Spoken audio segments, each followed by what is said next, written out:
Hello and welcome back, my fellow hairwork lovers. Today I'm going to talk about one specific type of hairwork that is very near and dear to my heart, and that is Swedish hairwork. This video is going to be an introduction of sorts because I have so much to say about Swedish hairwork that if I tried to just cram everything into one video, it would basically be a movie. Heck, maybe someday I will write a documentary about the history of hairwork in Sweden, or maybe a book. Who's to say? For now though, I want to start with a simple introduction, mostly because even amongst hardcore hair jewelry enthusiasts, there are still a lot of people who do not know a single thing about Swedish hairwork.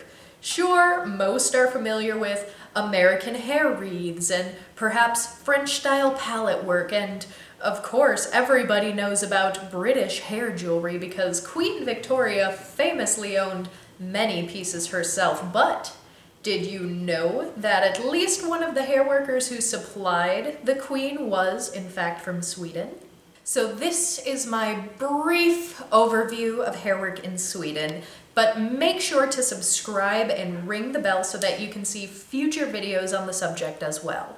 The tradition of hairwork in Sweden dates back to the late 1700s and early 1800s. The women who do hairwork in Sweden are called horkulor, and they are predominantly from Dalarna County, or more specifically, a tiny village within Dalarna known as Vomhus. Remember that name, Vomhus, because it just might be my favorite place ever, and you will no doubt hear me talk about it a lot. The earliest known hair jewelry in the region began in the form of rings, which in the beginning were made out of horsehair at the end of the 18th century, and from there grew to include bracelets and later necklaces and brooches when they started to use human hair. It is not entirely known where the Swedish hair workers learned their craft, but Finland, Germany, England, and even Latvia have all been the subject of speculation. Am I hoping to uncover the specific origins one day? Absolutely. So stay tuned and we'll see. Now, it is important to note here that when I say hair work, I'm referring to intricate Victorian style techniques. This was absolutely not the beginning of hair being used in sentimental gestures, nor is it even the beginning of hair being used in jewelry.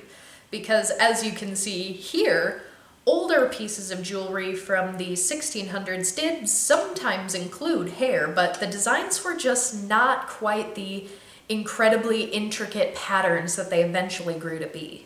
Dalarna is a very rural county in Sweden, so often the hair workers from those small villages would travel to major cities like Stockholm, and they would even travel internationally with very much success. Even if you don't personally know much about Sweden, you may already be vaguely familiar with Dalarna, as it's quite famous for the Dala horse. So if you've ever seen one of these brightly colored horse figures, that's Dalarna. The staple of Swedish hair jewelry is table work. The braiding tables they used were very similar to that of other regions and known as kedjeställ or chain stand. They used braiding patterns much like hair workers in other areas did, but one common difference is that instead of affixing the hair to gold findings or clasps, as we often see in British and American styles of hair jewelry, Swedish hair workers most often wrapped the hair sleekly over thick paper or light wooden beads to help finish off their chains, usually using no metal at all.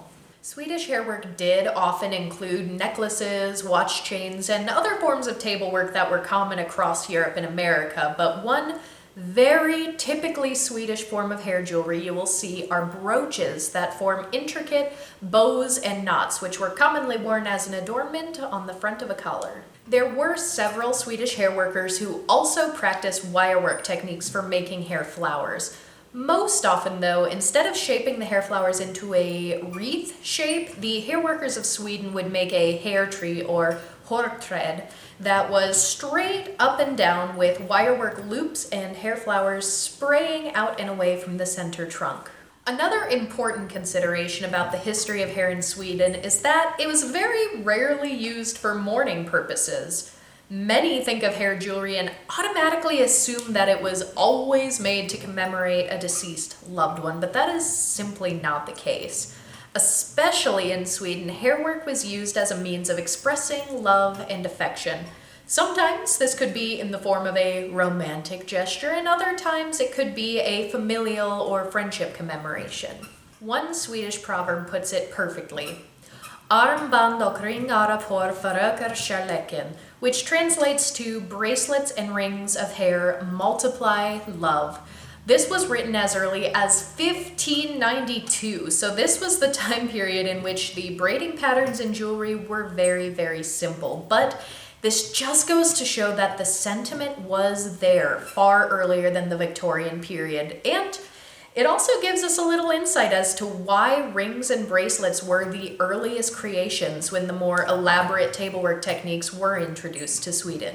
Hairworkers in Sweden successfully maintained their craft well into the 1910s, but it did begin slowing down and dying out by the end of the 1920s.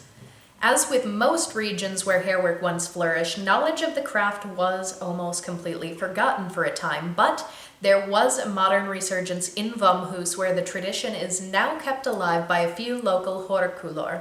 I had what may have been the greatest pleasure of my life when I visited Vomhus back in the before time, and I have so many stories, pictures, and histories left to share with you in future videos. For now though, I want to give a Swedish thank you to my supporters on Patreon. Tack så mycket! Jag älskar ni och jag är jätteglad jag kan lära mig om hårarbetet och hårsmycken. I wasn't kidding when I said that I was serious about learning more about the origins of Swedish hairwork. I've actually been studying Swedish every single day for the last year or so, and once I have a hold of Swedish, I then have to learn the Vomhus dialect, which is pretty much its own thing, and then use it to try to read 200-year-old texts in a second, third-ish language, so wish me luck. Follow me on Duolingo if you want. Hej då!